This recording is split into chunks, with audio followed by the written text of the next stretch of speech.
team. Welcome back to Off the Platform. I don't know what episode we're up to, but we're having a good time as always. Myself and Greg. How you doing, Greg? What's up, man? All good. We're getting there. Let's go. It's almost back to work time for you as well, isn't it? Yeah, Monday, eh? But I'm ready to go back to work. It's been a couple of weeks, so it's been quite good actually. And after that first week, kind of wound down. The second week, just kind of chilling, doing things. But I'm ready to go back to work now. I need a purpose, eh? I need some routine back in. It's kind of like it's a bit funny waking up in the morning, going, okay, what the fuck am I going to do today? I'll give you 2 days before you're bitching about work again. Yeah, probably 3 days. It'll be like, yeah, when's the next holiday?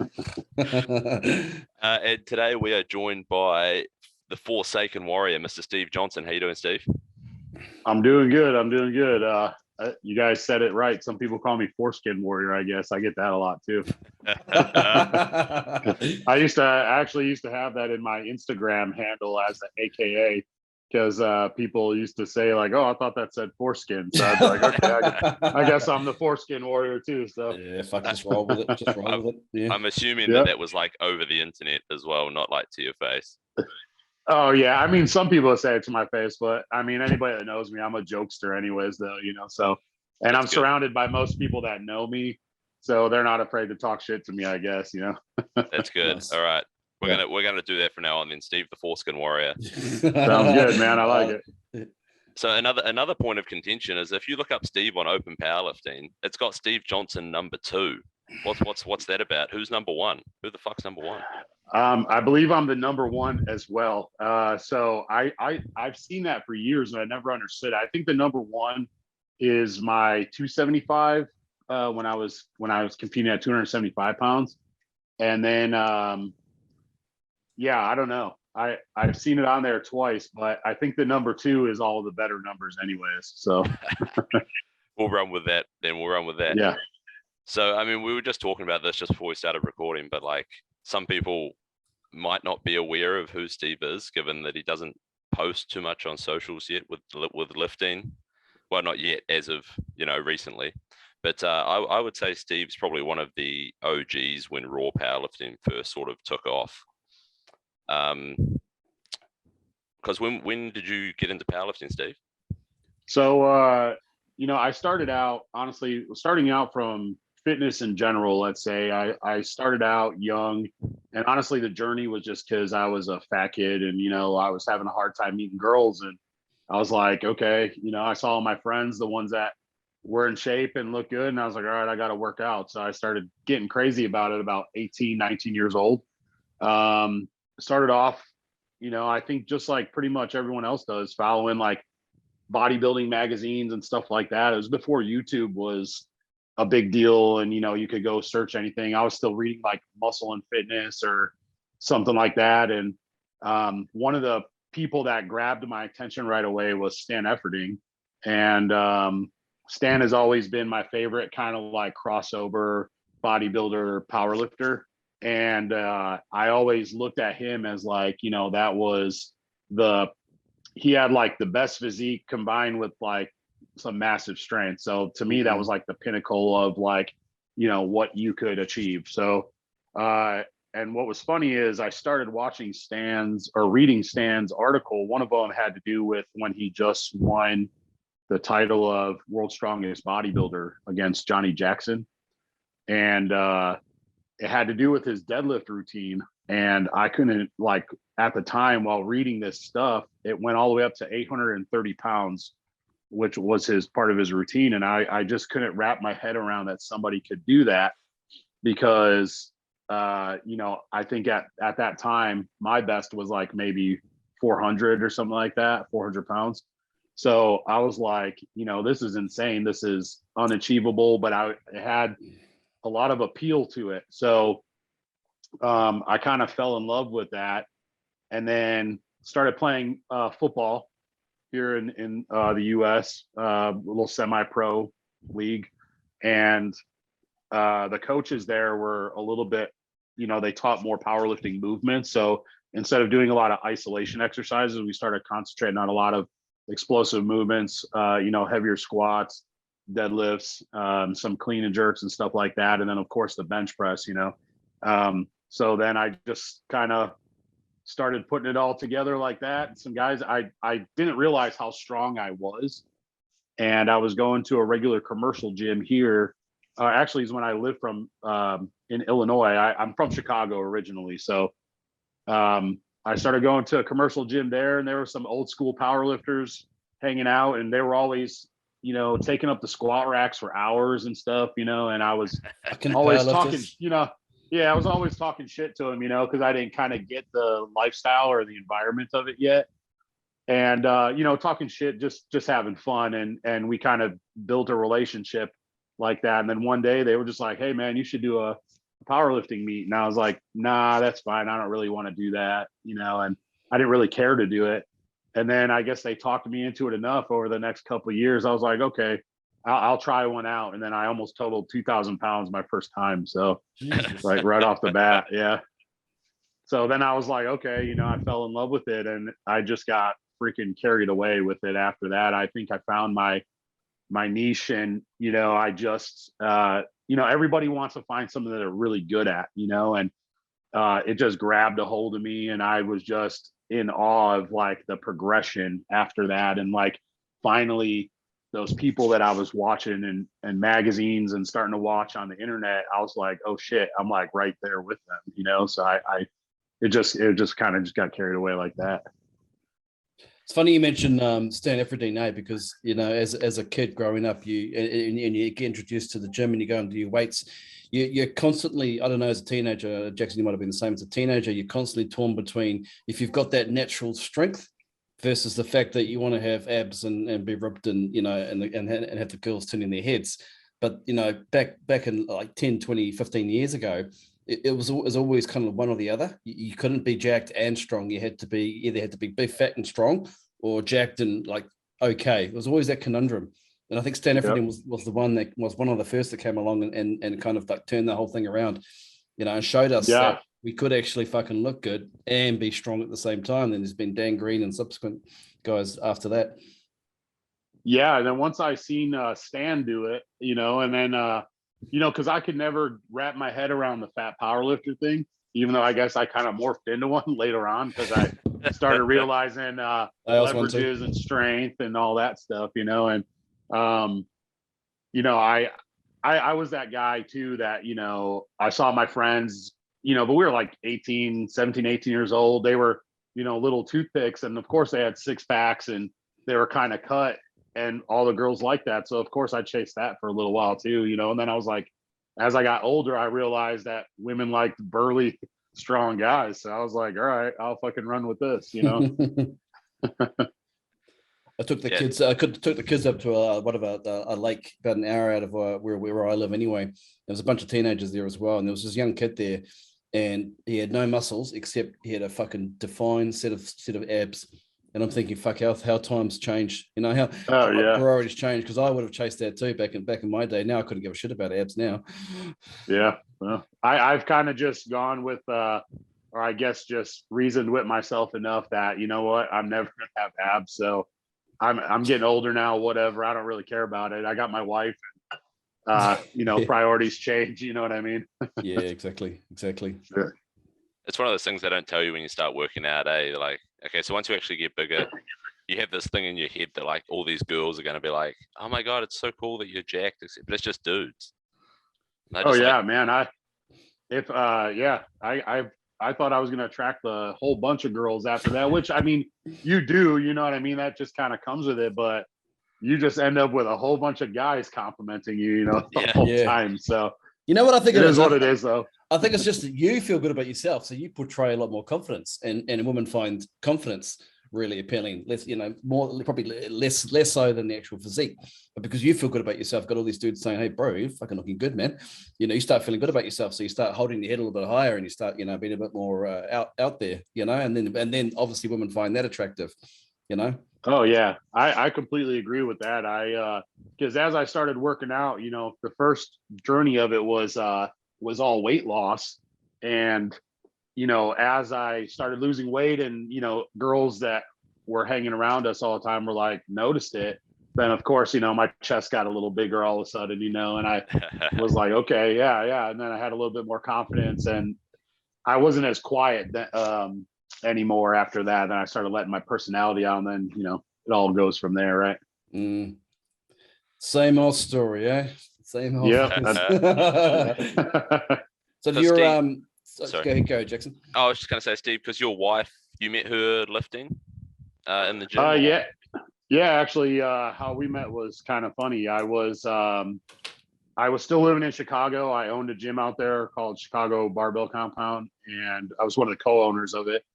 And I was in law enforcement at the time. I was an officer, so I decided to go ahead and resign from that and just chase this passion, which everyone thought was crazy. And it was absolutely one of the best moves I've ever made. I took something from nothing and just went on gut feelings and blew it all up. And I couldn't believe, and I still reap the benefits of it from today. But when, so I met my wife through mutual friends, actually. And I had been traveling all over for expos that were going on, powerlifting meets. I was all over the US at that point. And I came to Houston, Texas for, they called it the American Fitness Expo. Prior to that, I had already been to Las Vegas. I was there at the Olympia. Or I'm sorry, no, I was in a different, I don't recall what event I was at, but I was at a different event, hung out with, I was in California. I was competing at the US Open in California.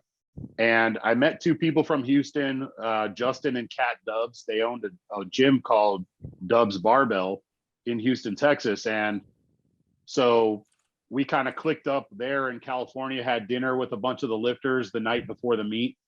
And I had, been acquainted with them. So when I came to Houston for this expo, I was invited by Casey Mitchell, that one-leg monster. And they were doing an event there called Deadlift or Die. And they wanted me there as a guest. And I had told Casey, I'm not going to lift, because the weekend after that in Chicago, I was going to go for the all-time world record. I was attempting to take KK's record at that time in the deadlift. So he still had me come out as a guest. So I'm walking around this expo and I see the people that I just had, been acquainted with, Justin and Kat. And I just stop and talk with them. And I say, what's up? I'm watching the powerlifting meet that's going on at this expo. And, people are coming up to me, talking to me. Cause at that time I would say I guess my, social media presence and presence in the powerlifting world at the time was really high. So people were recognizing me everywhere. Plus I had that giant beard and the mohawk, so I looked like a video game character. And, so I'm standing there, and then, my wife, Alexis, had walked up, but she didn't say anything because she was friends with them. And her side of the story, she says, at that point, I had turned around to leave. And then she was like, I guess, asked them, like, hey, who's that guy? So they told her about me a little bit. And so that night at the event with Casey Mitchell, it was jam packed. Everyone from the expo was there. They brought me there as a guest. So I was like, just having fun with everybody. Well, she had come to that event and was attempting to impress me. So Julius Maddox and Larry Wheels happened to be there. And I'm real tight with those guys too. And they were kind of in another room having like a bench press contest going on. So I happened to be peeking in that room in between the deadlifting, and she jumped on the incline bench, and Julius Maddox gave her a lift off, and she was just banging out benches. Well, I guess she wasn't noticeable enough to me. She makes fun of this all the time, because she said she was looking at me while she was benching to see if I was paying attention, and I just turned around and walked away because I had no idea. And then we never had an interaction at that point. That time I had visited Texas, I went back to Chicago, and I was posting something on social media, and she replied to one of the stories. She said something just kind of like a smart ass. And I was like, who the heck is this? So I started talking shit back, just having fun. And the conversation started going other directions, and I was like, never looked at her profile, didn't know what she looked like or anything. And I clicked on it to see who she was. And I was like, oh shit, this girl is hot as hell. I was like, what the fuck is she doing talking to me? I was like, she was like way out of my league. I thought. And so we just start talking and we built a connection up. And then a company called Combat Iron here in the US, they picked me up as one of their athletes. And right around the same time, they also asked her if she wanted interested in a sponsorship, and she said yeah. So they were setting up a booth at the Olympia that year. I forget what year. I think it was maybe 2017 or 2018. I think it was 2018. And they were like, yeah, we're gonna have a booth at the Olympia. We wanted to have you come, hang out at the booth and as a guest, just like everybody else does, and then I found out they were flying her out too. So I was like, oh, okay. So her and I talked about it, and then we actually ended up just getting a hotel room together while we were there. And then the rest is history after that point. She flew back home to Texas after that weekend. I flew back to Illinois, and I just did everything I could to figure out how to come to Texas instead. So ended up in Texas really to chase her, and here we are now. Nice. So, Still in Texas now, Steve. Yeah. So when I first moved to Texas, I moved to Houston, Texas, and I was in transition with some friends in the powerlifting world, living with them. It didn't work out, and Alexis and I had just kind of started dating casually when I moved here, and she lived somewhere else. So we started, leaning on like, maybe we should just live together. So we did that she took a job in Dallas, Texas first. So she came up to Dallas, and then she was like, hey, why don't you come up to Dallas as well? And then we're like, that's when we started living together. And that's when our relationship really blew up at that point. So yeah, I'm in Dallas, Texas, though, to answer your question. We're here right now. She's actually a Dallas firefighter. Oh no, way! So you're both in the services of some kind. So you're not currently in the serving now, Steve? Are you? You're not in the police force now, are you? No, I did 10 years as a county sheriff in Illinois. Probably one of the roughest counties in Illinois. It's called Cook County, and it's the county that the city of Chicago is within. And I worked at the jail for a really long time as well. So lots of fun stuff and lots of cool shit to see there. That's for sure. A lot of stories coming out of that place. I quit the public service to chase the powerlifting dream, and I opened the gym. And then her and I met. I sold the gym, came up here. I was coaching and training people for a little while, doing the whole online coaching thing. And I was getting paid monthly by sponsorships as well. So I was making my income like that. And then I got tired of the whole sponsorship thing.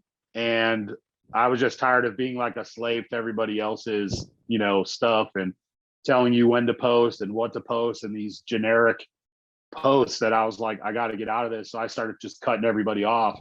Wow. And then I started working. I started working again doing corporate security. So I actually do that right now full time. I'm a supervisor in the security department there, and everybody I work with is former officers or military.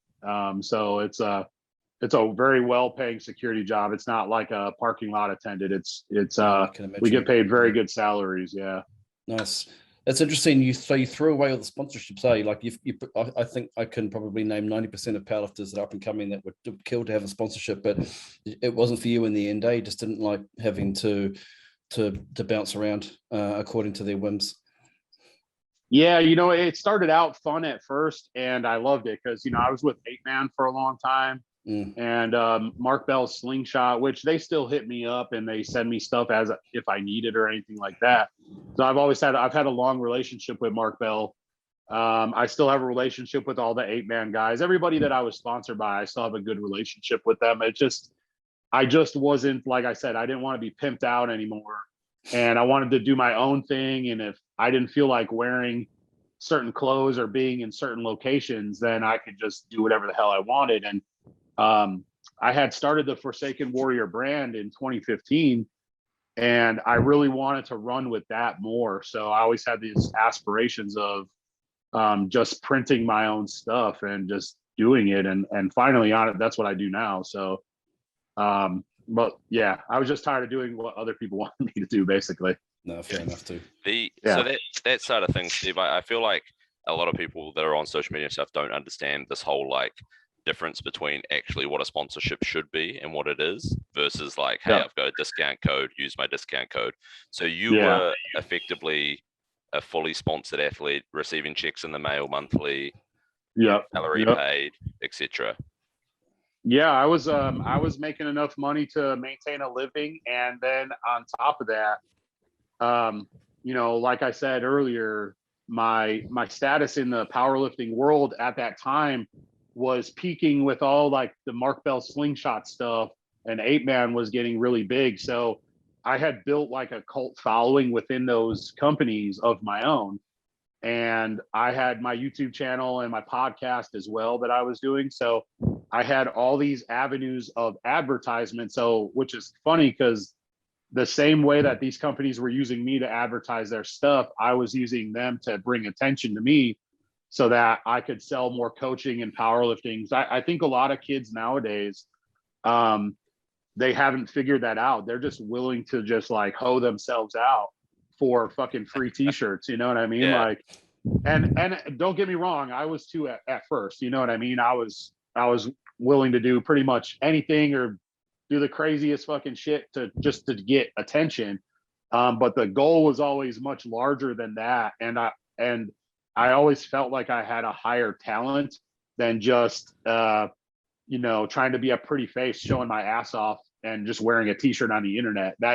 That didn't appeal to me. I like putting the clothes on or whatever I was sponsoring, repping, and people knew that I was going to put in the hard work, and it showed. Like, you know, through all the numbers and through the competitions I did, they were all real high level competitions and competing alongside the best guys in the world, and, you know, built my name up that way. And it's nice. I mean, I feel like nowadays, and it's only been a couple years since then, but man, the times change so fast in the powerlifting and the fitness world that, you know, it's rare that I'll walk in anywhere and people really recognize me anymore. Plus I've changed my appearance so much since, you know, that time. So. Yeah. I mean, yeah, you've got rid of the mohawk and got rid of the beard. So it's like a whole new man. Yep. Well, the mohawk I had to get rid of because I started balding back here. So it was going mohawk, bald spot, and then mullet. So I was like, I feel you, brother. I was like, yeah, I can't do that. Yeah, I was like, I can't do that no more. I feel you. Yeah. And then the beard, I can't keep the beard because of work, because they wouldn't allow me to have like a large beard anymore. So I agreed to cut it because the salary was good, so I wasn't going to say no. And then I worked my way up. Yeah, exactly. Yeah. I worked my way up in that company, and so. Why won't they let you have a beard? Because I would have thought a beard in corporate security would make you look a little bit more badass. So I can have like a low beard, which I did maintain, and then I was getting away with kind of growing it out because the director of my department there, he didn't see me for a long time, and it had grown out pretty long again, and he made a comment about me shaving. And then we have like general orders that we have to abide by as well, and one of them is an appearance standard, but it says we can have mustaches. So I was like, fuck it, man, I'm gonna grow a badass mustache. and then I could get away with that, you know. He won't say nothing at all, period, now, because that's, you know, it looks a little funky. I think the mustache is kind of making a comeback. It is. But, it is. I've noticed over here, Jackson. You notice a lot of people. Yeah, I think it's definitely a thing. The mustache. They got through November. Yeah. They got through November with the mustaches, and then it was December, and it was like it was still there. And I'm like, oh, fucking hell, fucking hell. Are you guys familiar with the movie Tombstone? Like a Western film. Yep. Kurt Russell and you know, Val Kilmer and all them. So Kurt Russell has that cool like handlebar kind of mustache. That's really what I'm trying to achieve right now. So that's what I'm growing out. So nice. I got that kind of, you know, old Western look, you know, cowboy look kind of. That's social media gold right there. Yeah, absolutely. Yeah. I mean, how far can you push the mustache though? Like, can you get it into like handlebars with that? Is that a, you know, or is it nothing below the lip? I'm gonna push the limits until they tell me that's it. You know, that's what I did with the beard. So that's a powerlifter mentality. Yeah. Let's see how far we can push it. Yeah. Absolutely. And you know what? They like me there, so I get away with more than I should. So I'm hoping that with the mustache, because the CEO of the company actually complimented it. He thought it was cool. So maybe I could There you get go. him to, give me the okay and just leave me alone. The boss likes it. You're good to Yeah, go. just sign this bit of paper Absolutely. right here. Yeah. Yes. Yeah, absolutely. So Steve, the Forsaken Warrior tag, like where does that come from? I mean, you've got a pretty interesting backstory, which I mean, I've heard it on different podcasts and stuff, but do you want to take us through that? Yeah, so that kind of came. So at the time I was I wanted to create my own brand and my own thing. It was never, so the brand was, the name, the Forsaken Warrior, was never supposed to be how I was identified. It was my idea of the brand based on just things and experiences I've had in my life that, after talking and meeting so many people, I realized other people kind of had built up a kind of a community with the mindset that I had. So the brand was never supposed to be about me. I actually started it before I even started powerlifting. And I came up with a few t-shirt ideas, and I was just really into the whole, the whole Viking kind of look and all that, because I had already started growing out the beard and all that stuff. And, when I worked at the jail for a long time, they would just call me they called me John Cena, or they called me like fucking Viking or something, because I was always so much larger than everybody else. And so I really liked the appeal of some of that Nordic stuff.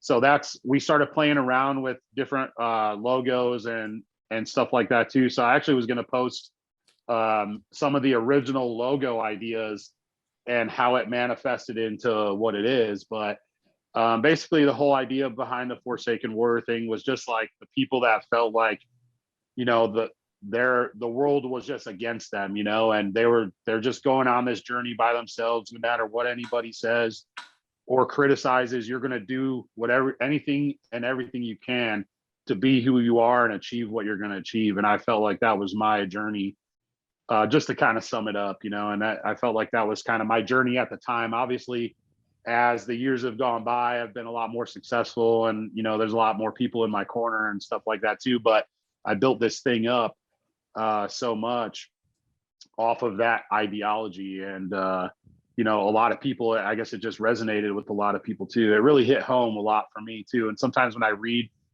the mission, like the mission statement that I had on my website, like I'll read that over and over, and a lot of that still rings true. I still have that kind of like that fuck you attitude. I'm going to do what I'm going to do. I don't want anybody to stop me, no matter what. You have all these people that are always going to think whatever you're going to think is a bad idea. And as a young guy trying to come up, I kind of fell into that a little bit and let other people's opinions dictate kind of what I did. And then just one day I woke up and I was like, you know what, fuck that. I'm just going to do what I'm going to do. And I'm glad I did, because some of those guys still aren't doing shit. The one that were telling me, that I'm fucking myself up, Yeah, I mean, because I mean, I've heard this. You talked about this somewhere else, but you basically like, so now obviously good job, successful business, etc. But like back when you were younger, you were almost like bottom of the chain, really. You were living out of your car at one stage. Yeah, I was living in the car, and I was sleeping in tanning beds in a 24-hour gym. So that's kind of like when I came up with the whole Forsaken Warrior thing. That's like really around those times. It's kind of when that idea was all molded, because even when I was going through that stuff that I was going through, I still had high spirits, and I still was very goal driven and motivated. And then people would find out what the hell I was doing to get to what I was doing to get to where I wanted to go, and they couldn't believe that like those were the conditions that either I was fell into or I subjected myself to. Some of it was self-inflicted, obviously some money problems and stuff like that as a younger kid, and getting in trouble, stuff like that. But I was determined, and I was going to do what I had to do to get where I was going to go. And honestly, what's funny is I didn't know where the fuck I was going. I just wanted, really the goal was to have like a stable life. But fitness was kind of always like the base of it. So because I passed a lot of my time while I was sleeping in my car because I didn't have anything to do, just working out. So I would fucking work out endless hours, at random weird times of the day and night and do all this crazy ass shit just because I didn't have anything else to do and I actually enjoyed it. It's what kept me kind of regular and normal. And at that time I was bouncing at a bar. So, the bouncers don't get paid too well. And you're only working like Friday, Saturday, Sunday night, so stuff like that. And I was doing odd jobs, security, getting paid cash, but it was never enough to really afford my own place, especially Chicago is an expensive place to live. Here and there, I would crash at people, different friends or relatives' couches from time to time. And then it eventually molded into, you know what, I'm going to talk to the front desk guy at this gym that works at night because it was 24 hours and say, hey, man, do you mind if I slept in a tanning bed? And I was going to ask, why the fuck a just tanning bed, man? Yeah, and you just wake me up when the management's going to be there so I can just get out, So the tanning bed, just because it was the only place that was private in the gym, you could lock the door and you could lay flat. It was kind of hard, but it was one of those tanning beds that had like a concave to it. So kind of like, you weren't just laying like flat. And then I had my blankets and my pillows and all that. And they actually had a washing machine and dryer at the gym. So I became such good friends with the guy at night that I would bring my sack of laundry in and my soap, and he'd be like, yeah, go ahead, wash your stuff. So I'd wash and dry and fold and stuff. And, I'd wash gym towels for him or I'd wipe down tanning beds and stuff. And they would just put an out of order sign on the door where I was sleeping. But it's what a crazy time though, because I was sleeping and all you would hear is weights slamming because it was old metal weights at the time. They weren't the plastic coated ones. So it was like real iron plates and they're banging off shit. And that's all you're hearing all damn night. And then I'd wake up in the morning. He would come and wake me up and I'd wake up and work out like nothing happened. I'd just be some random gym member at that point, Nice. We've had Greg Panora on the podcast. Yeah. Very similar story. I love Greg, by the way. Greg's I talk with Greg a lot actually. And Greg is one of my favorite powerlifters and like just all time people out there. Fucking insane stories. I feel like him and we never actually met in person, but we talk on social media and through DM all the time. But him and I could probably just trade shit all day long and drink and laugh our asses off at some of the dumb shit we did. Yeah, because as young guys. The stories sound really similar. Except he was parked outside fucking Louis' gym versus Yeah, I was just at some local regular, average Joe gym where I was at. He was in the fucking legendary, West Side Barbell. So dude, that's got to be like the cheapest rent ever. Like you're paying like whatever $20 a week for like a 24-hour gym. And then it's got washing, drying facilities, got a bed, you've got showers. And endless supply of women at that time too, so it was perfect. The only thing that was bad about is if obviously, which I did meet girls at that time, is they'd ask you where the fuck you're living or where's your place, and you'd always try to convince them, let's go to your place. And what's funny is I'd use that at that time as places to sleep sometimes, so I didn't have to sleep in my car. Yeah. Oh, nice. I was gonna say, you'd have to be like, let's go to your place. Yeah, that's Yeah. I would say I just told them I lived too far away. Like I was like, I'm like 45 minutes from here. It's not even worth it. And then find out they live closer or whatever and just go hang out there, Yeah, there's a weight limit. There's a weight limit on those tanning beds, so you got to be Oh yeah, for sure. So what changed, man? You woke up one day and thought, what the fuck? I'd had long nights in those cars, and I'd be sitting in my car in the gym parking lot, just kind of staring out into the parking lot and just thinking like, I gotta fucking do something with myself, and I had family that was all in law enforcement and in the military. So I had a lot of people that were big into that. And I kind of fell into it as well. I started doing like police ride-alongs, like with some of my relatives that were cops. So they'd have me join them on their shift. just to get an idea of it. And I decided, you know what, I wanted to be an officer. So, which was funny because I didn't have any addresses to list at that time that I was posting or that I was putting in applications. So I was using like friends' addresses and stuff like that as my residence. And so there's a breakfast, a 24-hour breakfast place out here called iHop. I don't know if you guys are familiar with that. Dude, Yeah, iHop is legit. Okay. I've had the pancakes. Okay. There. Yeah. So yeah, absolutely. So iHop, and it was right across from the gym parking lot. And I started going there when like it was cold as hell out in the winter. You know, it would get negative temperatures in Chicago. So, you know, you don't want your car idling all night long. You just got the heat cranked on. So I would go into this iHop, and the little bit of money I had, I would eat food. And eventually I was coming in there so often, I became friends with the manager / waitress. Her name is Jamie Tepper, actually. And she would always hang out with all the other officers. They would, during their shift, they would stop there and eat breakfast, like, or their dinner, whatever, like 2:00 in the morning. And so I'd happen to be in there, and I just kind of hung out, and, you know, I would listen in on some of their conversations and eventually, you know, introduce myself to them. So I became a regular of iHop. I was there like every day. And then eventually her and I became good friends, where she found out the situation I was in. She would give me free food, or let me like just knock out in the booth. You know, I'd put my head back and take a nap or something like that. And I told her that I was applying at all these law enforcement agencies, and she said she was too. So she said, "Have you ever thought about go work at the Cook County Sheriff's Department, which was the jail?" And I was like, "No, I didn't really think about that. I wanted to go work on the street." And she's like, "Well, this is what they pay. This is their salary. I know people. Maybe it can help you out." Which were all the people she knew were the people that would eat breakfast there.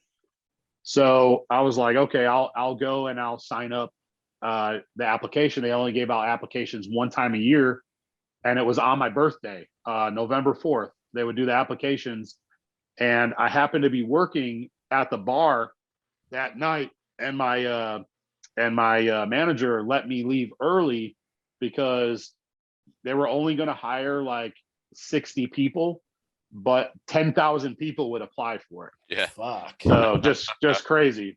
And you'd have to go to one of the local courthouses, and you'd have to wait in line. And you were given instructions to bring like a money order, like an ID, and a questionnaire had to be filled out. And if not, they would just disqualify you out of the line. So I had all that stuff, and I'm waiting in the freezing cold. I had been up all night bouncing, and I'm standing in line. I'm looking, you know, at this line that's 2 miles long, and I'm like, I'm never going to get this job.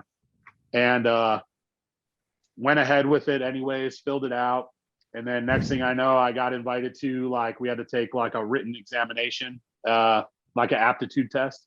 So I went and took that. Then they weed out people through different levels. So then I passed that.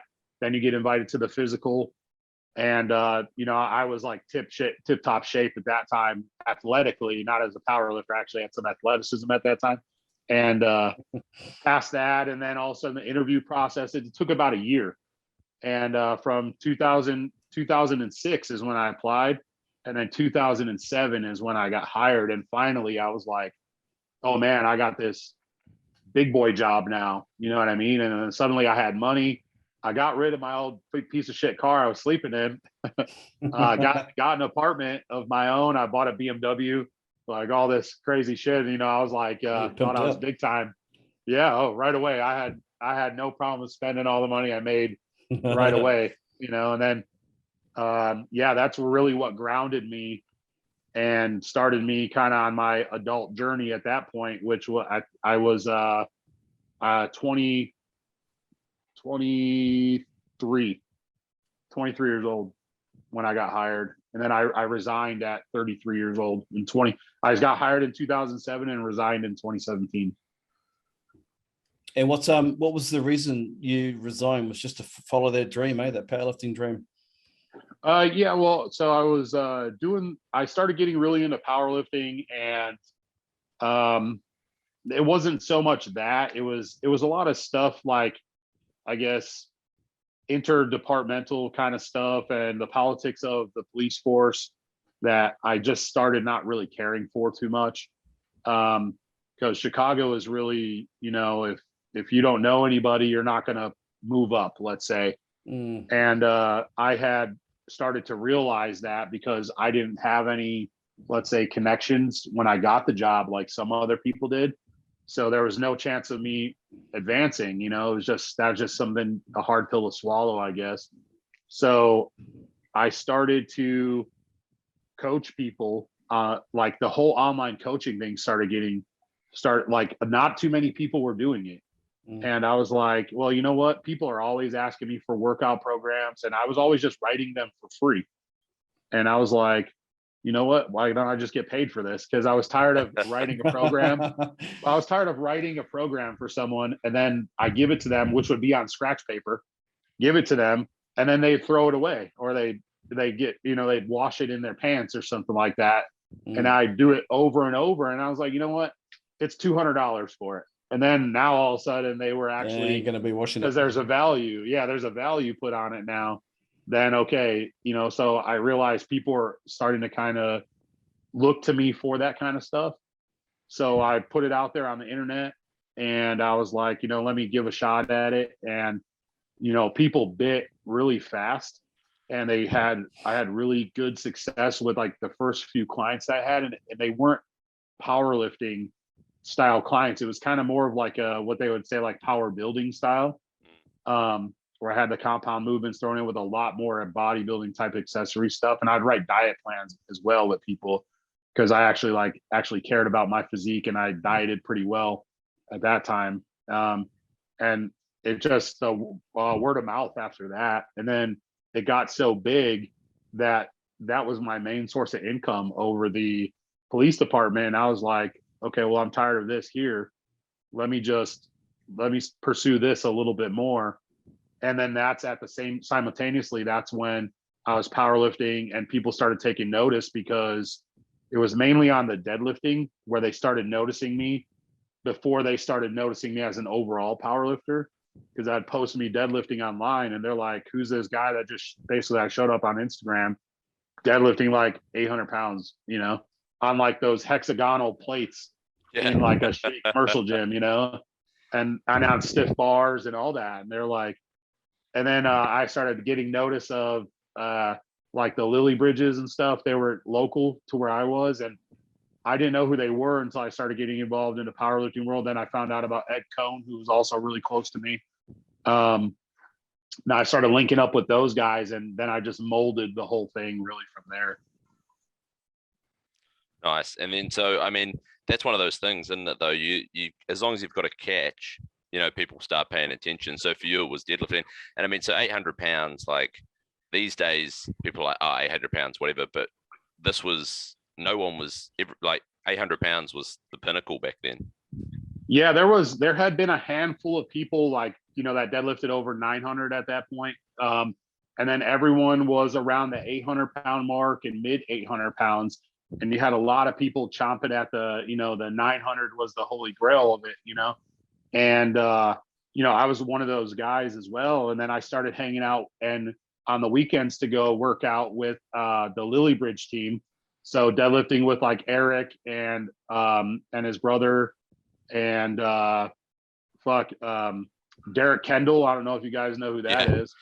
Okay, yeah. So working out with them, and I was, you know, those guys were like the top in the sport. You know, they were everything at that point, and here I was surrounded by all of them and exposed to it.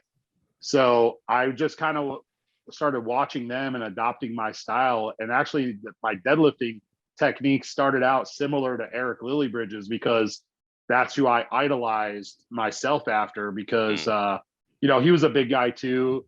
I think by the time I met him, he had already gone into the 308 class, and he had done a 900 pound deadlift in training already, but he was squatting well over 1,000 and just like fucking psychotic. You know what I mean? Like I couldn't, and then being surrounded by Derek Kendall, watching Derek Kendall fucking shoulder press, seated military press 500 pounds.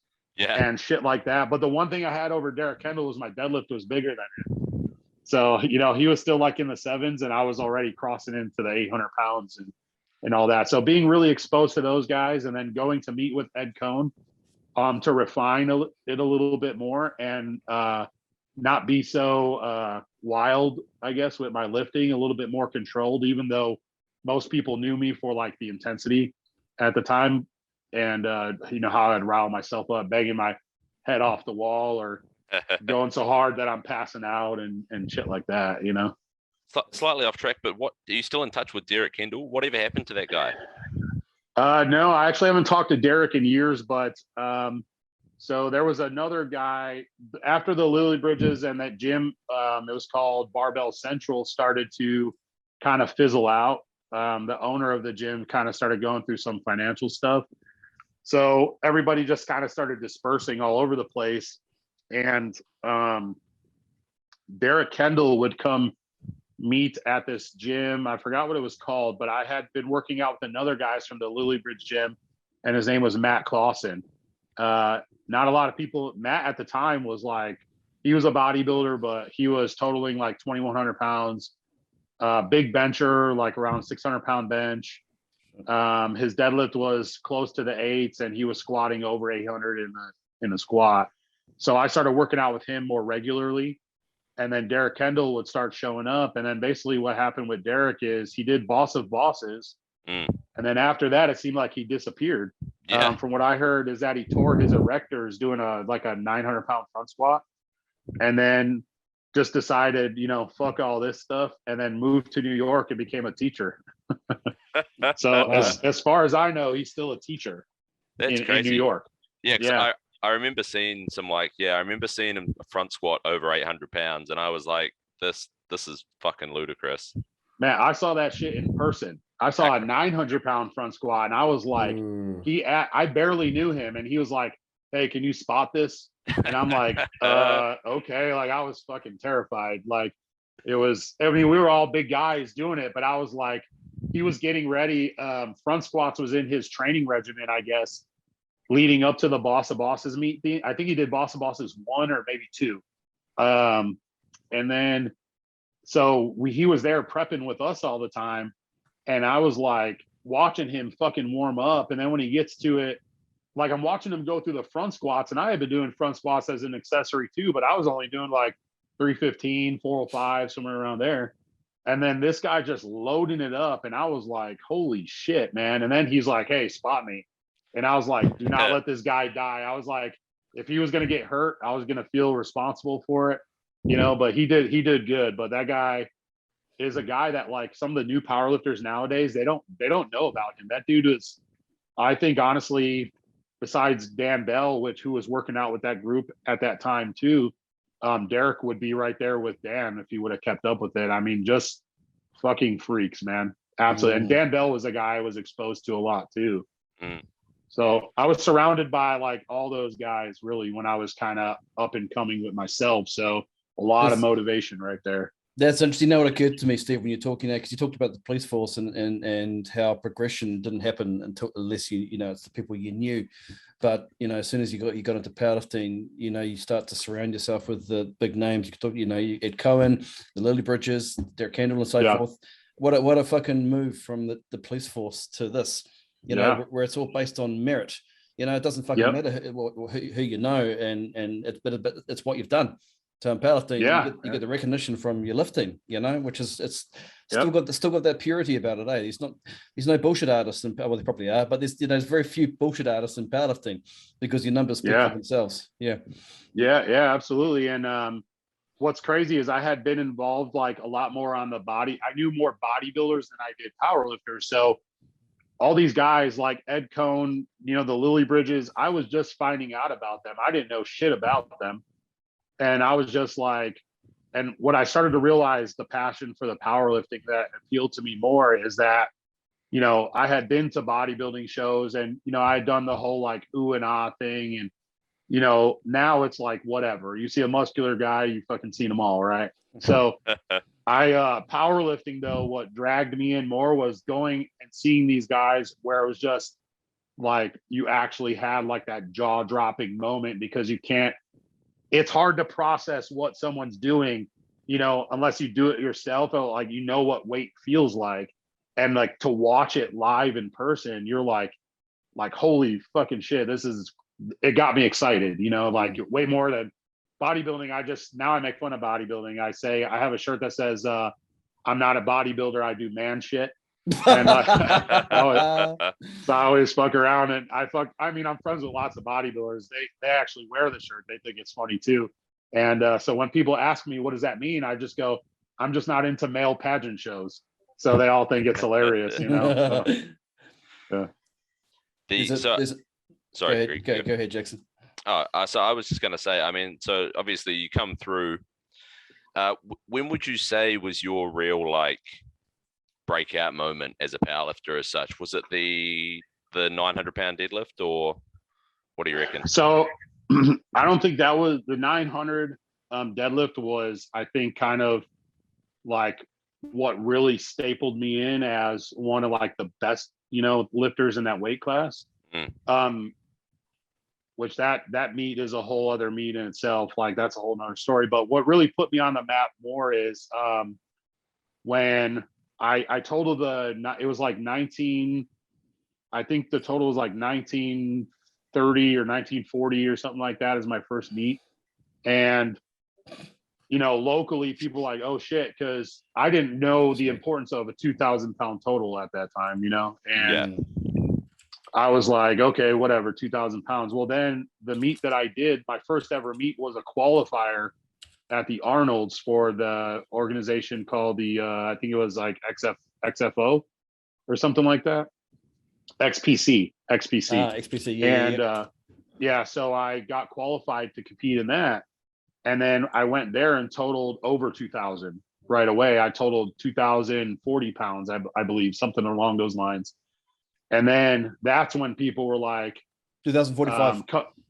2045. Yeah. And then people were coming up to me and they were like, hey man, I've been watching you on Instagram. And I had been known as like the big deadlifter. So it was always fun to do those meets and then come up as you're the last guy to pull, so everybody's watching you. And I had pulled like, I think it was 805 on my first meet, or 800 or 805 ever. And then I went to there and I think I pulled like 827 or something, some shit like that.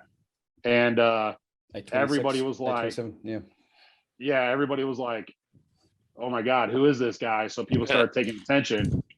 Right around that time is when I started talking with Josh Bryant, and me and Josh started talking, and he was like, hey, can I coach you? I think I could take you way beyond what you thought. And I was like, all right, let's do it. So we got together, and then he fucking took me from that 2045 to my third ever meet, the Chicago Fit Expo, and I totaled, or was it it was Boss of Bosses. Boss of Bosses 3. Boss of Bosses 3. It was actually my fourth meet, I think it was. Yeah, 2016. And I totaled 2133. And then people were like, I remember Dan Green, I was uninvited for that meet. I did the non-invite day, and I knew that I felt confident that I was a good lifter, and I really wanted to go rub shoulders with all the big names there. Like Pete Rubish was going to be there. I can't even think of everybody that was there now off the top of my head, but like all the bigger, Dan Green was there, of course. Kevin Oak, and I was Yuri Belkin. Yeah, all those guys, like all these guys, I started like watching constantly. Like, I want to go see these guys. So I felt like the only way to get noticed as like one of a better lifter, or to get anything period, was to go to this meet. I paid my own way for it and do really good. And then I ended up totaling 2133. I was the last deadlifter to go on the non-invite day. And I remember Dan Green coming up to me, because Dan he did a weight cut and they were competing the day after. So he was just feeling like shit. He was trying to hydrate and get himself going. So that was when he said he was coming out of the bathroom and he heard one of the announcers from Animal, because Dan was sponsored by Animal, there, and they were announcing me as the last deadlifter, and I forgot what I pulled there. I want to say maybe it was like 830 or something, like 832. And Dan said, he was like, who the fuck is this guy, and why are you on the non-invite day? How do we not know about you? Because my numbers were good enough to be on the invited day. So they decided to invite me to the banquet the next day, which at that time, you were not allowed to go to the banquet unless you were an invited lifter. I think recently or since then they've opened it up to anyone that competes. You can come. It's like a first come first serve type deal, and they hand out all the awards. Well, Dan was like, I want you to come to that. So I literally like just abandoned my flight, which was like fucking awful because it was so hard getting back to Chicago and I was in California. And because I was like, I gotta go there, you know, and that's when I met like Larry Wheels, Rob Hall, Pete Rubish, and Pete was like big to me because I watched a lot of Pete's deadlifting videos, and he was in the neighboring state up in Wisconsin at that time. So when I met him at the banquet, he was like, dude, you did fucking awesome. You know, everybody's giving me props. And he's like, you know, you got to come up to Wisconsin and lift with me. And I was like, you know, fuck, Pete Rubish knows who the fuck I am. He said, he's like, I've been watching you on Instagram for a long time and I had no idea. And so I was like, oh my God, man, that's awesome. So I was all starstruck and whatnot. And then, you know, that was all thanks to Josh Bryant. And then I got invited the next year after that. And then that's when I came in and did the 2260. And so like, I mean, just year after year, just blowing up, like huge total. And that was by far, obviously that's the best meet I've ever put together, 2017. And so I went 9 for 9 that meet. I hit everything. And by that point I had built up such a name. Yeah. So that's cool, man. So the affirmation, what I was talking about was Josh Bryant had come up with, you know, he told me, hey, come up with something that you're going to build some confidence and, you know, you're going to convince yourself that you're going to do this. So, you know, come up with this affirmation. So what I was saying was, I would wake up and I came up with this thing, and Josh writes about it in one of his Jailhouse Strong books. He talks about what I did because he thought it was psychotic, you know. So I would get face to face with myself in the mirror and tell myself, I allow you to deadlift 900 pounds over and over and over again. And then I would do that at night before I went to bed. And I did that for months, like through all the training, everything, because I gave two shits about what I benched or squatted, you know. I just wanted that 900 pound deadlift. And more so, actually, what I forgot to add was because Eric Lillybridge at the time was the American record holder in the deadlift, and it was a 903. So that's how the 909 selection came, because I couldn't chip an American record. I could only chip a all-time world record. So when I went, I tried to pull 905 at Boss of Bosses, and it was Brandon Lilly, and he goes, no, you can't do that. He's like, you got to go up to the next kilo. So so 909 was the number.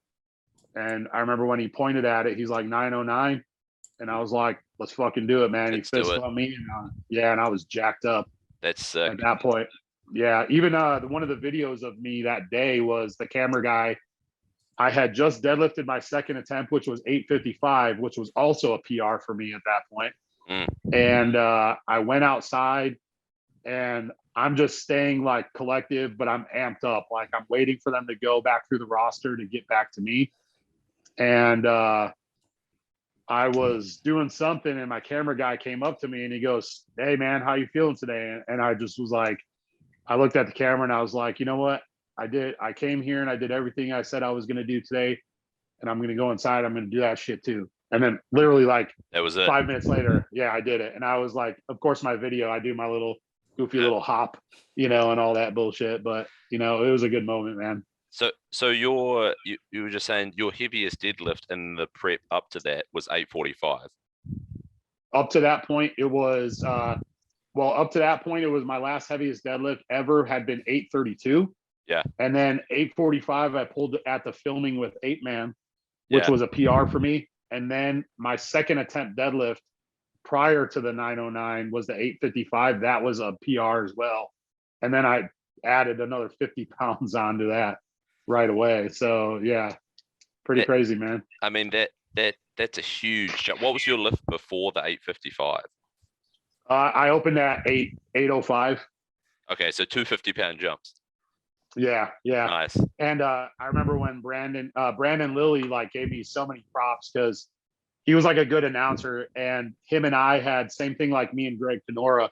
We had been talking a lot online because actually I followed Brandon Lilly's Cube Predator program for a long time. So I had been part of this Facebook group and shit like that. And him and I had built a connection up to where he was excited to see me lift at all these different events. And he had been watching me go through all this stuff. And I remember when I got to the deadlift, it was my opener. And he's like, says something on the mic, and he's like, and this one should look like a speed pull. And I just rip it off the ground, 805. Like I just stood up with it. And then he's like, oh yeah. And then I put it down, and I didn't even think about it until the meet was after. And I went back and looked at all the videos. When I had selected 855, it put me at the 1,000 kilo mark, the 2,200 pounds. Nice. Which was like really hard to do at that time. Now guys have totaled 23. 22 is still really hard to do, but 22 is a lot awesome. of guys are getting closer, you know?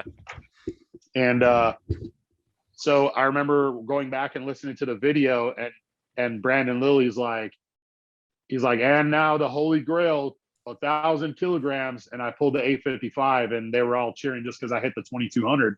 Yeah. And then I didn't even realize that I had already hit a milestone with that.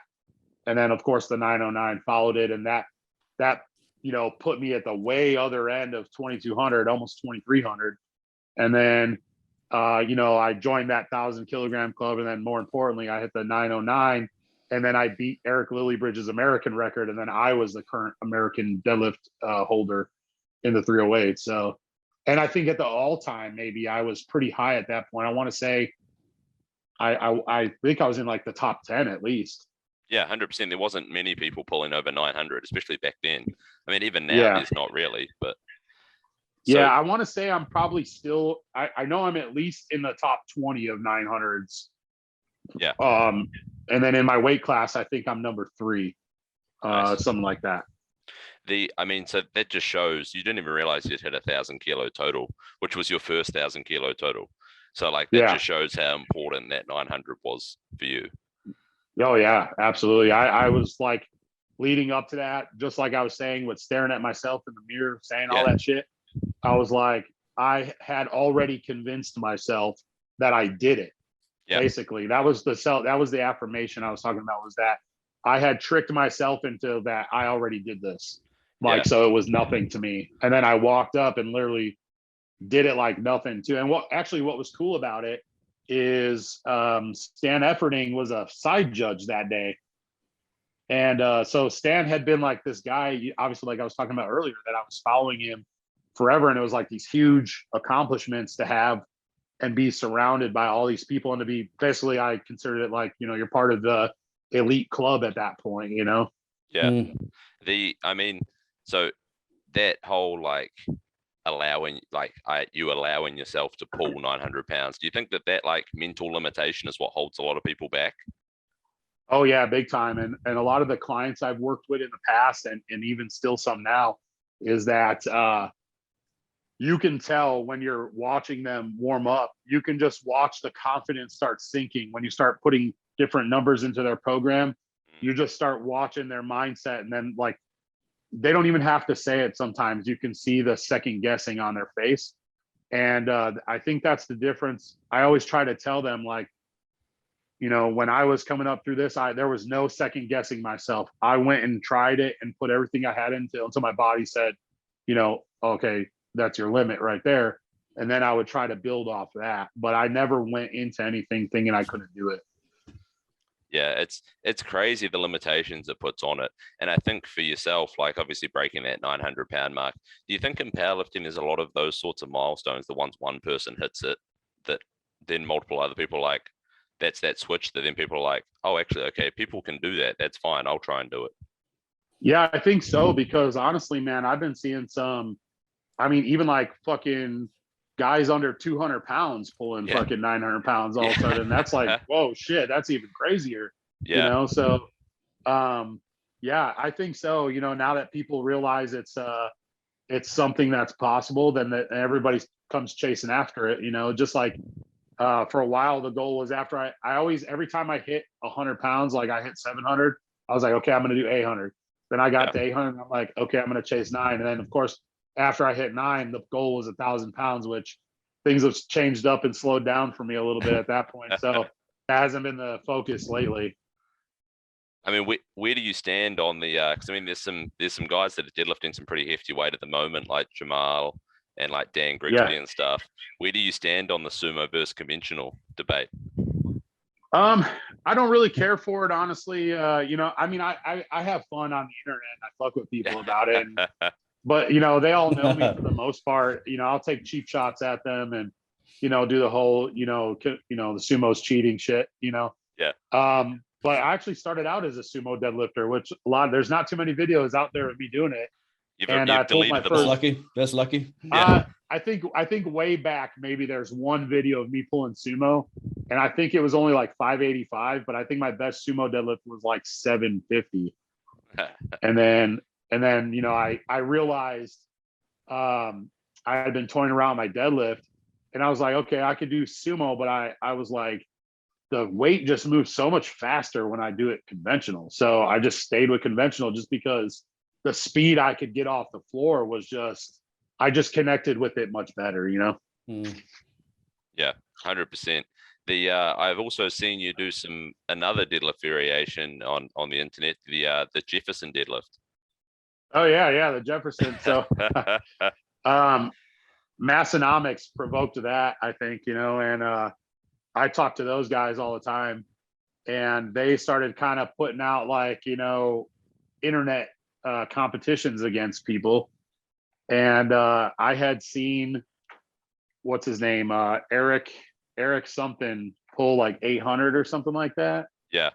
And then I think Sean Green had done it right after that. I think he pulled like 805.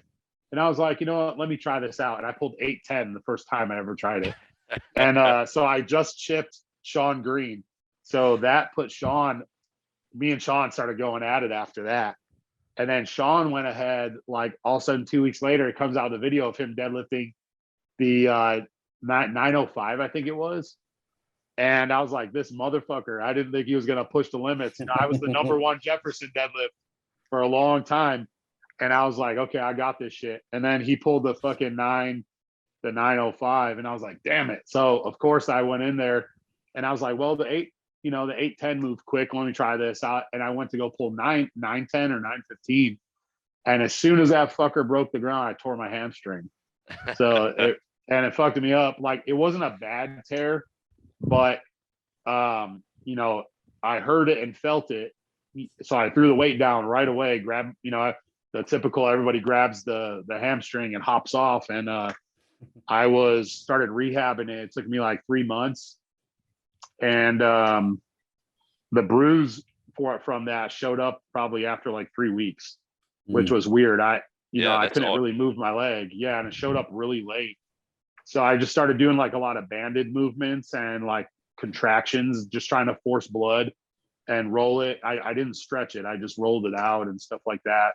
Yeah. And then started building back up through the deadlift. And then I think like 3 months after that, I pulled like 840 again or something like that. So nice. Safe to say I healed up from it.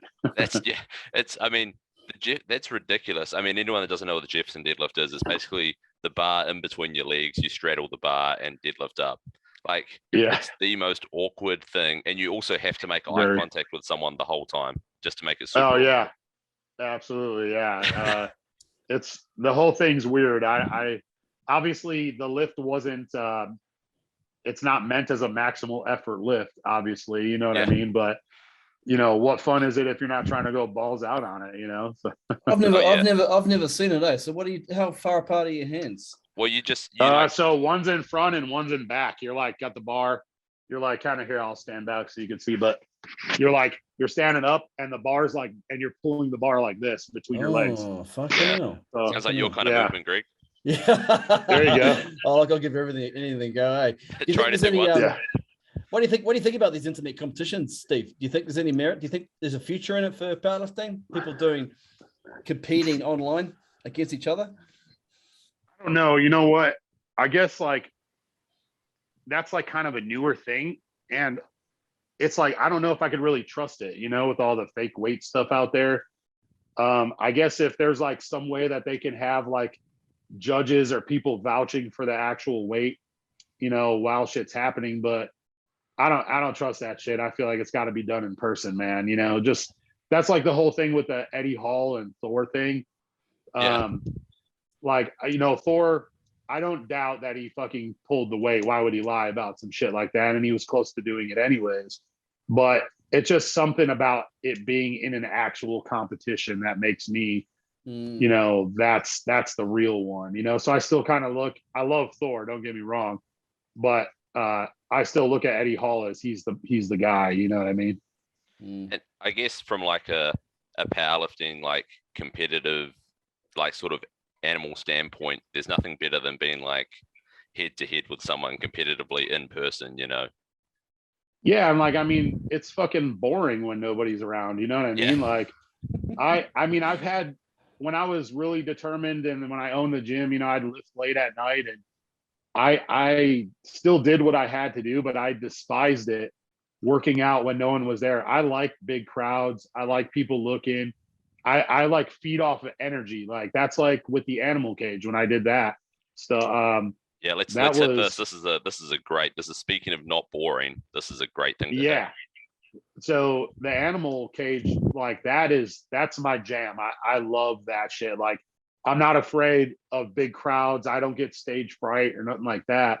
So, and I feed off that when people want to see you do that. And of course, naturally you want to entertain them, you know, that's what they came there to see you do. So you want to put on a show. But yeah, the animal cage, holy shit, man. That's I would say those 2 times that I was in the cage are probably my most memorable moments outside of powerlifting competition and exhibition stuff, because you guys probably know going against Rob Hall, obviously everybody, they still talk about that. Yeah, we And had then, Rob on probably 6 months ago. Okay, yeah, I saw Rob. I saw Rob. I looked through your guys' stuff and I saw that you guys had him on. Yeah, Rob's a great guy. I love Rob. He's not too far away, in like 3 hours from me, about Austin, Texas. And what was funny about that whole thing between Rob and I is that people thought we actually hated each other. And so I had messaged him one day and I was like, "Hey, man," because he was the animal athlete, not me. So the animal athletes would call out somebody else in the industry and be like, "Let's go one, you know, head to head." So him and I were kicking around ideas along with you guys know who Garrett Fear is? Yeah. Okay, Garrett Fear was also you know, he played a part in that as well. And he's like, "I think you guys should do like a 1-for-1 deadlifting thing against each other. Like he pulls one, I pulls one." So I was like, "All right, you know, I can get down with that." But the thing was, we weren't going to use straps. We were just going to go, you know, we had like 30 seconds to pull the next lift, basically. So what was funny is that when we were putting that together, I told Rob, I said, "Hey, man, let's make it a show. Let's start talking shit to each other online."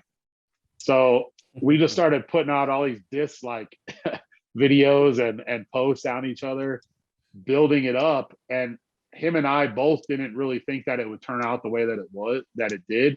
But like people were showing up just to watch him and I go, because I think they thought we were gonna like fight or something like that. And so, you know, we're going back and forth, we're warming up, and then of course we're, you know, trying to be showmen while we're there, and we're like staring each other down, we're getting in each other's faces, like shit like that, you know. And it was fun. It reminded me of like old WWF type stuff, you know. That's what I wanted it to be like. And him and I we both guessed in like a pre-interview that we would only maybe do like 30 pulls And then we fucking doubled that shit, you know, like Fuck. 60s in the 60s. And then of course Rob ended up in the hospital with rhabdo and like his fucking kidneys shutting down and shit like that. He was really hurt. I was hurt more physically, like because my hands were just torn to shreds. Yeah. Yeah, but he you know, I was actually really concerned about him. I was in touch with some of his friends because I couldn't get a hold of him, and they were giving me updates on how he was doing. Because I had walked away actually after all that, and Mark Bell had asked me to come hang out at his booth, so I was over there, and my hands are all fucked up, you know. And a mob had followed me over there because they wanted to talk about what just happened, and then someone ran up and told me Rob was going to the hospital, that he left on a stretcher. I was like, what the fuck happened? They said, because when I was there, he was standing up taking pictures with people, and I was taking pictures, and I walked out. And then all of a sudden they said he just collapsed and like went out. So, and then I found out the story later on. But yeah, I did 63 and I think he did 65. Yeah. Because I just obviously, you know, people saw my hands. I had no fucking grip left. Like I was grabbing at the end, like in my fingertips, I was grabbing the bar like that and still pulling the deadlifts. And then Rob, like it was on the one that I couldn't do, like everybody knew it was coming at some point and just didn't know. And then Rob, I told Rob, I was like, here it is, man. I said, put the nail in the coffin. And then he pulls the other one. And then that's when, like in the video, you can see me leaning over, talking in his ear. And I forgot exactly what I said, but it was like, just fucking, I was like, just kill me all the way, win this shit. And he pulled the other one. And that might have been the one that put him in the hospital. So I don't know. Yeah, it's your fault. Yeah. It's your fault. Yeah, Yeah. I think so. I mean, I remember seeing the video, man, and you were like trimming off all that skin on like rep like 40 or 50. Yeah, that was so that was what that one leg monster was in there with me. And he says, just keep stuffing chalk in there, you know? And you know, I was in pain. Like everybody's like, oh, did you not feel it because the adrenaline? I was like, no, it fucking hurt. Every time I grabbed the bar, that shit was just stabbing me in the hands. And so I was like, Casey is just like, yo, just jam chalk. So we were taking chalk and we're just mashing it in. And then the skin flaps that were sticking off my hands started getting so dry and they were just kind of getting in the way, like where it was making me lose grip some more. So he runs to like the DJ and goes like, do you have a pair of scissors? And he had like you know, scissors that cut paper, like not medical scissors. And so I hold my hand out and he's grabbing the flaps and he's just cutting them off. And then my hands were bleeding, and then the camera kept coming up to me and I kept showing my palms because they had a giant screen. So the crowd had been so mobbed on the cage because at first when we started, there was a good group of people, but the stories that I heard was that people started showing up when they started hearing the rep count. And then they're like, what the fuck? So then they all were just piling over there. And then it got so busy right there, they couldn't see shit. So they had a Jumbotron and they had it on that. So everyone just like, if you can find any old pictures from different angles, you got people facing the cage and you got people just turned up and looking up. Yeah. And then one of the videos, I show my hand to the screen and you hear everybody like, oh, like doing shit like that. And, shit, your head, and that skin must have grown back pretty hard after that. You must have had alligator skin for palms after that, eh? Yeah, you know what's funny is so I left.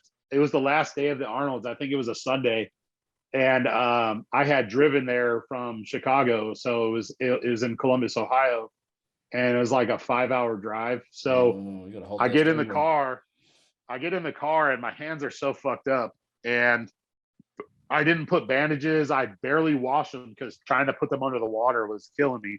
So I just like kind of rinsed them real quick. So I leave the expo and I got, you know, my hands are fucked up. They're bleeding still. They're real sensitive. And I get in the car and I'm driving with my fingertips like this. and then I end up at like a pharmacy and I go through the aisle and I get a bunch of like ointment and bandages, and I wrapped my hands up like boxing glove, basically. And because the cushion was kind of helping me grab shit. And I remember at one point I stopped off at a rest stop to get some food, and everybody's looking at me because I had my hands wrapped like a boxer. And they're like, what's this guy doing? You know, I had my hood pulled up. Yeah. And blood soaking through it and stuff like that. And yeah, fun times, man. It took probably 3 weeks before I could even touch a barbell fully again at that point. Damn. And it still kind of hurt, but it was like, okay, I could deal with this, and got back to it shortly after that. So for those listening who don't know what rhabdo was, that's when the body starts to process its own muscle tissue, and which creates an excessive amount of protein, which just kicks the kidneys hard. Yeah, it's a rapid breakdown of muscle tissue, basically, and it just wreaks havoc on you. Usually it happens to people who are actually athletes, like CrossFitters and shit, and somehow, I guess Rob got it. That's a milestone for powerlifting, right? Yeah. It's basically your body is excreting protein too quickly for your kidneys to process it, so you just get this inevitable buildup, which is absolutely poisonous to your body. Oh yeah. And then I remember when we were talking about with Rob, they gave him painkillers and stuff as well, which then puts more load on your kidneys, which just exacerbates the problem. Yeah. They fucked him up more because I think they assumed without testing him that he injured his back. Because obviously he didn't know what was going on with himself either. And then after I talked to him, he said that they gave him some shit and fucked him up worse. And then he was calling his family, I guess, because he stayed in Columbus for a while at the hospital. And then I think he was calling his family on the plane and was like, I need to go to the hospital. And they just took him right away. And then I think he stayed for another week. Shit. Yeah. Crazy Something times. like that. He's there for a long time. Crazy times. That definitely goes down as one of the biggest moments in powerlifting. Yeah, definitely. I'm surprised people still talk about it, honestly. They, what's funny is all the things I've done, no one ever mentioned. They mentioned the 900-pound deadlift, but they always mention that against Rob all the time. That's usually one of the first things talked about. Well, this is the thing, though. This is what powerlifting's missing a lot of the time, is the entertainment value. That's entertaining. That's why people talk about it. Right. And you know what? Some people get caught up in this whole if you're trying to be an entertainer, I liked being an entertainer, and I like talking shit. I like being that overly confident personality, because it was fun to kind of play both sides of it. You had your fan base, and then you had people oh, this guy's real cocky, fuck him, some shit like that. I love that shit too. I thought it was entertaining. And the thing, so many people are afraid that people are going to think that they're cocky or whatever, that they shy away and just, I want it to be the way that I picture powerlifting, or I always wanted it to go, was like a WWE promo cut, guys just these crazy over the top personalities grabbing the mic, talking shit about each other and all types of things, going out there and doing actual shit, and then getting crowned king or queen after that, Yeah, because what would it be? You want people in the audience to come with mohawks and big beards, with your fucking picture emblazoned on their t-shirt, Oh yeah, absolutely. I mean, because let's face it, powerlifting's boring as fuck.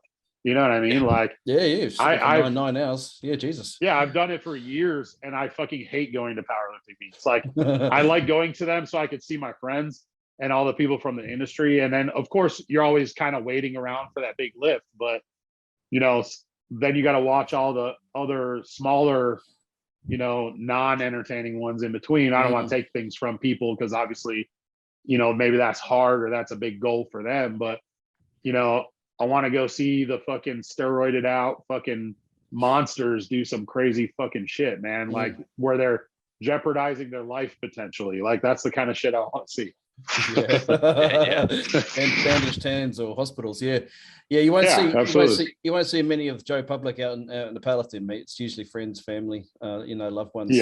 But if you want success in powerlifting, you've got to be able to appeal to the public. So obviously some changes are needed, but definitely things like the cage, that's where it's at, isn't it? Yeah, I heard too, to my disappointment, that this year they won't be having it.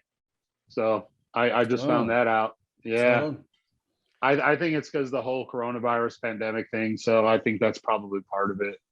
Geez, I don't think COVID's got a leg to stand on in that cage, but yeah, Man, that's the least of your issues. it kind of makes me want to like kind of start my own thing, and bring like almost like some UFC type shit in, but it's just some over the top like shit, something like that. Steve, you're saying you're still in touch with Larry Wheels. Has arm wrestling ever appealed to you? You get into that age now, No, you could fucking smash not it. at all, man. You could smash it, yeah. fuck arm wrestling, man. So the only reason I'm not against it, I just don't prefer doing it is because, of course you're a big guy, right? So you always get those people who are like, at the bar and they're like, hey, come on, let's go, and I'm always like, oh, okay, whatever. Or before I used to say that. So I went ahead and I jumped in with some guy and he ended up being pretty strong, like caught me off guard. And we ended up at a stalemate, but I had fucked up all the tendons in my arm and a few in my shoulder where that it took me out of training after that for a long time. Like I had the tendonitis to follow that for almost a year. Jeez. After that, like really bad. Like I couldn't even like turn keys in the door. I had to like take my whole hand and like turn it like that to open doors up. Fuck. And so ever since then, I was like, I'm not fucking arm wrestling. Fuck that shit. Yeah, don't do it. We had a Brandon Allen on a few days ago, and I think when he first started out, he was saying that he would arm wrestle like once a week. He could only do once a week. It was not just, even. I think he was doing like once a month.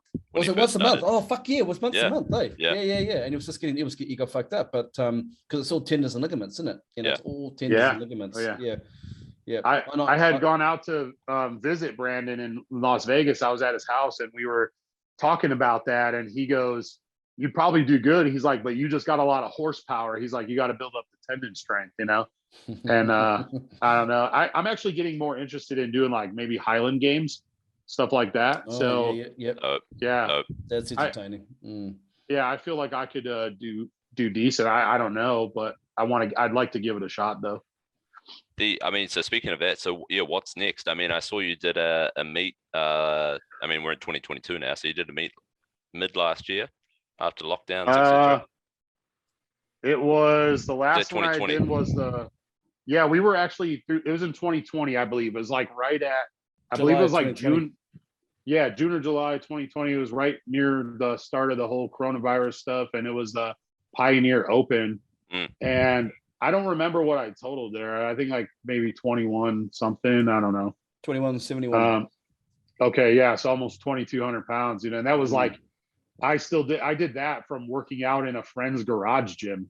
That's how I prepped for that meet. Yeah, and I mean, we were fucking taping weight to barbells, for me and shit like that, and that was fun though. And yeah, that's the last meet. And honestly, since then, man, I just been, I still go to lift, but it's more just to maintain anything, and because I started my business back in April and I've been balls deep in that since then. That's where all my energy and focus has been since then.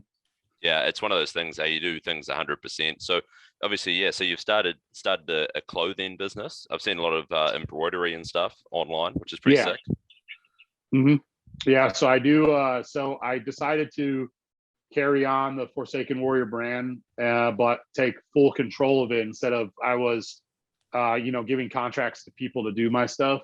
Now I'm the one that does all the designing and the printing, and the embroidery, all that stuff.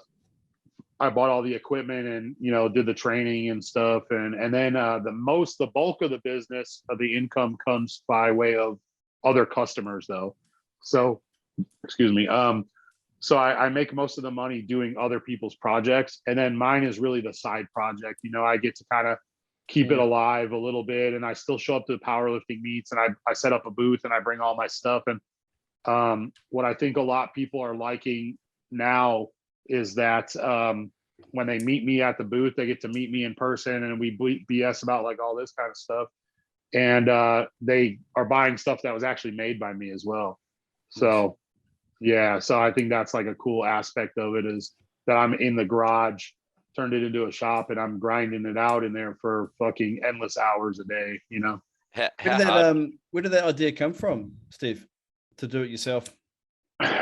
So I was, you know, like I built my name up and stuff like that in powerlifting, and I had all these different avenues of income, and one of them was apparel. I made money same way. I was setting up the booths and stuff like that, except other people were printing my stuff. So I was buying my own stuff at wholesale, and then basically I was tired of making a small portion of the total sale of it. It's fuck all. Yeah. So I was like, you know what? I'm going to consolidate all this. I'm going to learn how to do it myself, because I was always interested in it as well. And I wanted more control over my inventory.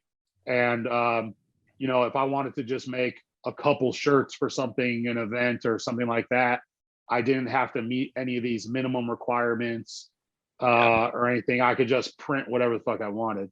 So I like the idea of having absolute control over it, and you know, just being more freedom to move around. And obviously I had to invest a huge chunk of money into it.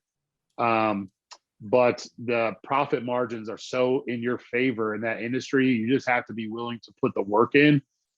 And what's unique about what I've had as well is that I built up such a huge network over the years just from the fitness industry, that now most of my clientele is from the fitness industry. So and it doesn't have to be like an elite level lifter. It's just anybody that's like you know, they've watched me for years, or they've seen me lift at different meets, or they own their own gym, or whatever their background is, and they come to me and they'll hit me up and I'll do their projects. And I've had really good success, good customer service, and I've been a one-man show. So man, it's been, because I do my full-time job at the same time, so it's been wild. So that's pretty busy. How hard was it to learn how to like do screen printing and embroidery and stuff?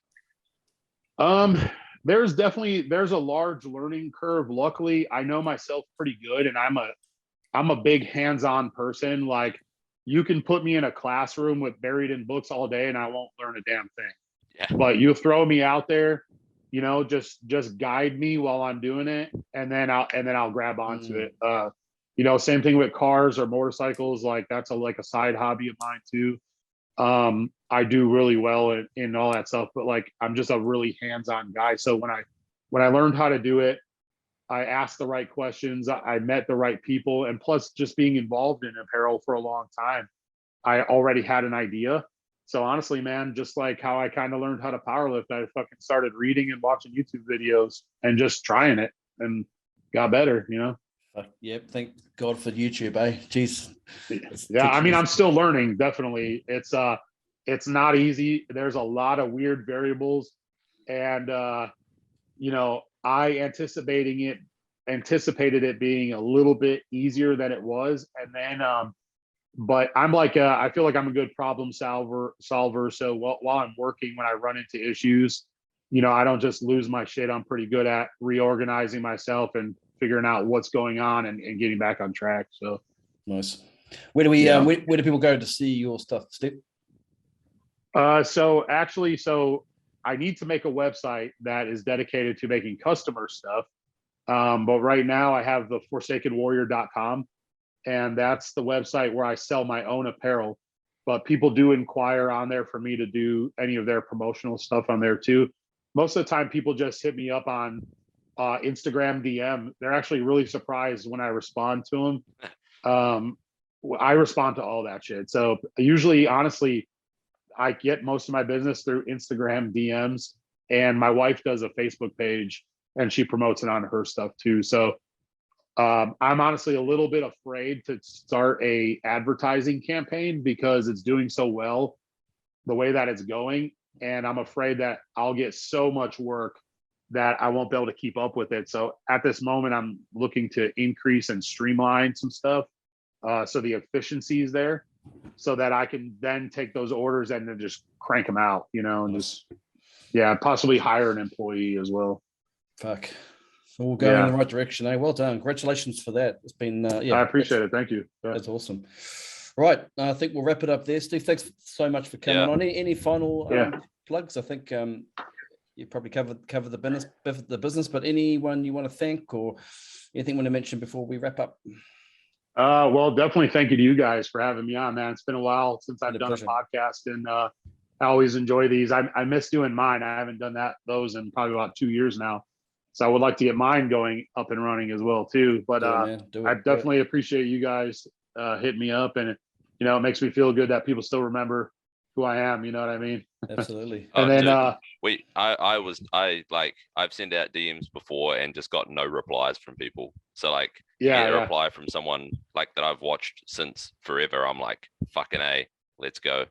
That's what I said. I said I answer my DMs, man. I'll get to them eventually. Legend. That's for sure. Yeah. Legend. But yeah, I guess just over the years, man, just all the guys that have supported me, Josh Bryant, huge thank you to Josh, and him and I still talk and contact each other. I mean, fuck, I can go on and on. Guys like Julius Maddox and fucking Rob Hall and I, great battles between him and I.